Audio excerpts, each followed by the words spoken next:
Message for Sagittarius, guys. Para to sa Sagittarius. Kung kayo ay Sagittarius, para to sa inyo, guys. Message today for Sagittarius. Bigay mo ang tamang mensahe sa mga Sagittarius na nandito sa reading na gusto mong bigyan ng mensahe. I need message. I need 2 message para sa Sagittarius. Okay, guys. Choosing your path, Sagittarius. Okay? Choosing your path. Maaring meron kang pinagmumuni-munihan this time kung meron ba akong dapat pampiliin o meron pa akong dapat na gawin. Bukod sa ginagawa ko sa ngayon, bukod sa mga routine ko, sa ngayon, meron pa ba akong mga dapat na isunod? Kumbaga, sa mga project ko, sa mga gagawin ko, sa mga plano ko is, maaaring nag-iisip-isip ang ilan sa inyo o meron kayong plano in the near future. Sagittarius? Okay. Choosing your path. All is possible, Sagittarius. Lahat is posible na magiging totoo at mangyayari kapag trinay nyong piliin o pumili ng kung ano man yan, guys. Parang meron kayong pinag-iisipan o pinaplano sa inyong near future na maaaring baguhin ang inyong routine, baguhin ang inyong ginagawa na palagi, ang inyong trabaho din. Okay, so tingnan natin ang inyong message, Sagittarius, na nandito sa reading. Ano ba ang kalagayan nyo sa kasalukuyan, Sagittarius? O tingnan muna natin ang kalagayan nyo sa inyong nakaraan. Maaring last year o mga ilang taon na ang nakakalipas. Maaring may kaugnayan ito sa inyong buhay pag-ibig o sa inyong buhay mismo. Okay? Tingnan natin ang inyong mga nakaraan, Sagittarius. Okay? 5 of Pentacles. Sa inyong nakaraan, maybe kayo ay nakaranas ng kahirapan sa pera or kahirapan din sa paghingi ng mga favor sa ibang tao. Maring ilan din sa inyo is may nilisan at ayaw niyong bumalik sa mga taong ito na nagpahirap sa inyo. At maaring sa inyong nakaraan din, di ko alam kung 5 years, 5 months, is kayo ay pinipilit ninyong maging independent. Pinipilit ninyong matuto o gawin ang nararapat sa inyong sarili lang. Kahit maybe nagkaroon din ng ilan sa inyo ng karamdaman o mga sakit is mas gusto ninyo na ang kumbaga is magsikap para sa sarili. At ano pa yung mga nakaraan, guys? Sagittarius? The Magician. Okay.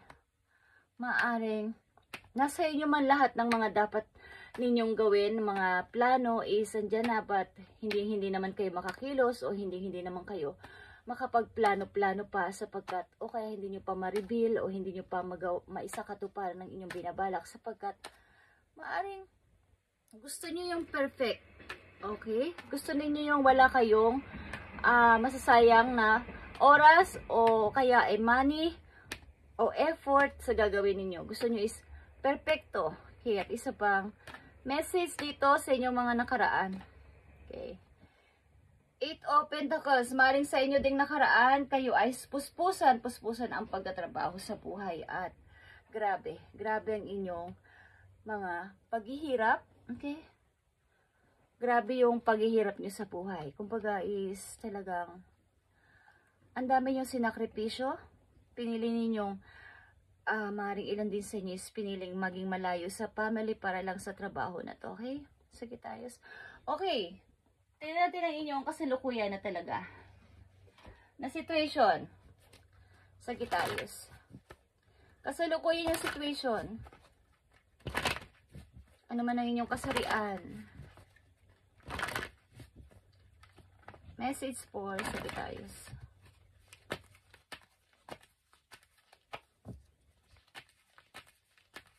Message for Sagittarius sa kanilang kasalukuyan. Message mo sa mga Sagittarius sa kailang kasalukuyan. Okay? Sa kasalukuyan ninyo, ilan sa inyo ay mayroong pag-ibig. Okay? Pumapag-ibig ang ilan sa inyo but medyo malayo ang inyong lover sa inyo. o kaya is hindi kayo nakikita ng, kumbaga, sa personal. Okay, Sagittarius, maaaring may pagitan sa inyo, okay? Water or fire sign ito. At maybe, bagamat hindi kayo nakikita, is stay connected kayo. Konektado pa rin kayo, Sagittarius. Okay. So, tingnan pa natin ang inyong kasalukuyan na situation. Okay. 8 of Wands, guys. Maaaring, ang person na to is nakilala nyo online, or kayo ay nagpapalitan ng mga messages everyday or lagi. Everyday or lagi. Okay, madalas kayo nagpapalitan ng mga messages at masaya ang feelings dito.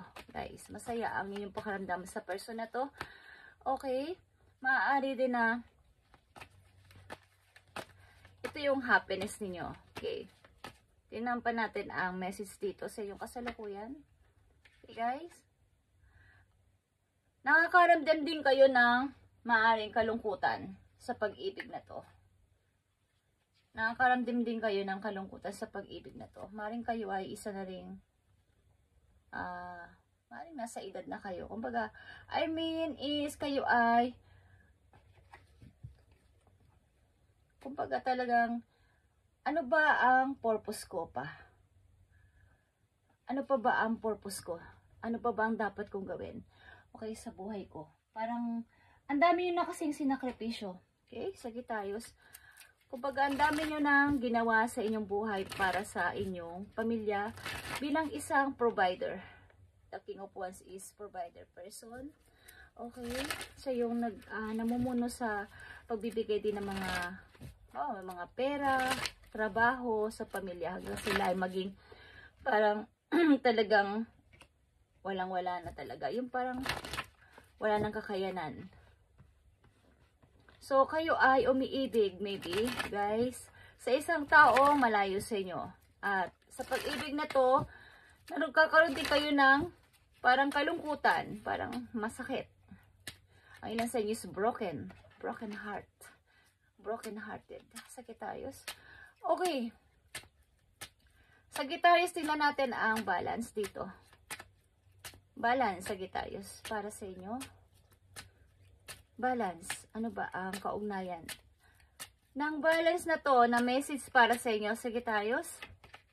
Balance is Page of Wands. Okay. Talagang ito ay pag-ibig na maaring want mo ang person na to, okay? Or vice versa. Ano ang balance para sa mga Sagittarius? Yeah, 3 of Wands. Hinihintay mo tong pag-ibig na to, hinihintay mong dumating yung time na kayo ay magkita, sapagkat like I said, kayo ay magkalayo. And tingnan natin ang 8 of Wands dito, guys. 8 of Wands para sa mga Sagittarius. 5 of Cups ang 8 of Wands. Okay. 5 of Cups and 10 of Swords. Okay. Something na itong 8 of Wands na to, guys, ay mga opportunity na dapat ninyong sana ay hindi pinalagpas, sapagkat ito ay maaring pinupush kayo ng kapalaran na kayo ay mag-moving. But, parang hindi nyo naman kaya mag-move. Hindi nyo kaya magtuloy-tuloy. Parang meron kayong pagdadoubt sa inyong gagawin, guys. Okay. Tingnan natin ang 3 of Swords. Ilan sa inyo ay broken-hearted. Yeah. 3 of Swords and 4 of Swords. Nasa healing process kayo, Sagittarius. Maaaring kayo ay nasa healing process. At kayo ay broken-hearted. Okay, at yeah. Hindi nyo alam ang gagawin ninyo. Meron ditong dalawang Queen of Swords. Maaaring kayo din ay nasa isang toxic relationship. Okay. Guys, at wala kayong koneksyonan ng inyong karelasyon. Wala na kayong imikan, wala na kayong pag-uusap. Okay. Okay, dahil nakikita ko dito, mayroon ditong love. Titignan natin ang about sa inyong love life. Okay, love message. Guys, maaring ilan sa inyo is pinutol nyo na ang relasyon nyo sa tao na inyong minamahal, at nandito ang Queen of Swords and 4 of Swords and 3 of Swords. Ibig sabihin, kayo ay broken hearted at nasa healing process, Sagittarius. Okay? At itong 8 of Wands is may mga pagdududa kayo sa paparating na mga messages at hindi nyo pa kaya mag-move ng tuloy-tuloy. Okay. Dito sa balance is hinihintay ninyo ang message maybe ng isang person or someone dito is waiting sa isang person na malayo sa kanila. Okay? So, tingnan natin ang love message for you, Sagittarius. Thank you. Balance again is here, Sagittarius. Balance again is here.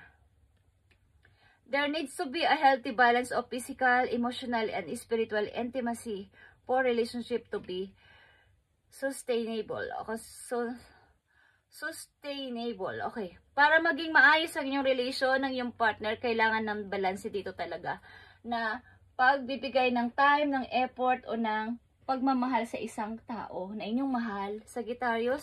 Kailangan ng time sa sarili, time sa inyong karelasyon kung kayo malayo, stay connected at nakapokus dapat kayo doon. At balance talaga dapat. Kasama na yung inyong emotion, yung inyong emotional, spiritual, physical. Okay, dapat ayan ay balabalansi, guys. Okay. Maaring kayo ay may kalungkutan, bagamat kayo umiibig, walang balance ang inyong, kumbaga, ang ilan sa inyo sa overthinking, ang ilan sa inyo ay nawawala na ng panahon sa spiritual, at sa inyong physical, maaaring ilan sa inyo ay nagkakasakit o may sakit, guys. At nandito nga ang 3 of Swords and 4 of Swords, maaaring ilan sa inyo is mahina ang katawan, Sagittarius. Tingnan natin, ang message dito, advice sa inyo, situation, ano man tong inyong situation, kung kayo ay nakapokus sa pag-ibig, is bigyan ninyo ng balance, Sagittarius. Trust the process, this connection is divinely time. Okay? Kung kayo umiibig talaga at nakapokus ang isip nyo doon sa pag-ibig nyo na to is, mag-trust lang kayo sa process. Kung talagang kayo, Sagittarius, tingnan natin ang message for you. If you think you are alone, okay? If you think you are alone, Sagittarius, ito ang message sa'yo. You are not, okay? You are not. We are beside you in all challenges that you face. Trust the outside sources will always be working with you to ensure the best outcome of every situation. We have your best interest at heart. We love you. Yan ang sabi sa inyo ng inyong guidance. So, huwag niyong isipin na kayo ay nag-iisa at walang kasama sa buhay. O kayo ay may mga, kumbaga, may mga alalahanin. Huwag niyong isipin yon. At mag-trust kayo sa process na maaaring mangyari. At matutupad lahat ng inyong hinihiling kung yan ay nararapat na matupad, guys. Sagittarius. Okay. Tingnan natin ang advice pa sa inyo o paalala. Guys, kayo ay nasa isang mahirap na situation ng pag-ibig kung kayo ay nakapokus dito. Kayo ay maaaring kailangan ninyong yung emotion ninyo ay maging new. Okay? Mag-change ang inyong emotion, guys, spiritual and physical. Maaaring nagkakaproblema kayo sa inyong health and sa inyong spiritual din, parang humihina ng inyong pananampalataya kay God dahil sa nararanasan ninyo na, like I said, ilan sa inyo is magre-retiro na, guys. At parang, parang meron pa ba akong silbi? Okay, Sagittarius, tingnan natin ang message for you. Paalaman to, ano man to, guys, is makinig kayo kung gusto nyo. Okay? Sagittarius. Thank you. Okay, heart chakra is here. Sagittarius is open your heart to love, hindi lang sa love o sa pag-ibig. Open your heart to love sa lahat ng taong inyong mamimit. Every day, okay? I-open ninyo ang puso ninyo dapat nandito ang dalawang Queen of Swords. Ilan sa inyo is matigas ang heart. Cold, may pagka-cold heart sa lahat dahil parang ang hirap ng mag-trust sa mga taong pinagkatiwalaan ko dati. Okay? So, guys, nandito ang choosing your path is mayroon pa kayong binabalak sa near future na bagong mga plano. Okay? Ano pang message for you, Sagittarius? Nakikita mo ang new beginning?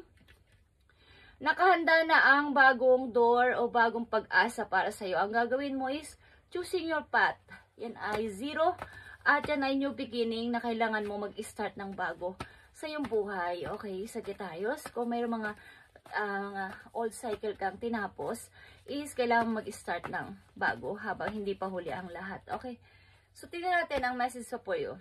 Okay, emotional withdrawal is kailangan mong palakasin ang inyong pananampalataya at ang inyo ding kaisipan ay mabago. At yeah, i-withdraw ninyo lahat ng mga negative thoughts. Okay, number 8 din ito guys. Sa punta to dapat sa positibong pag-iisip. At yeah, mag-meditate kayo, pamisa-minsan mag-rejuvenate, mag-cleansing. Sagittarius. Thank you and God bless Sagittarius. At pagpalain kayo ni Lord sa araw-araw ninyong mga binabalak o mga pinaplano sa buhay matupad at basbasan kayo sa pangalan ni Jesus. Amen.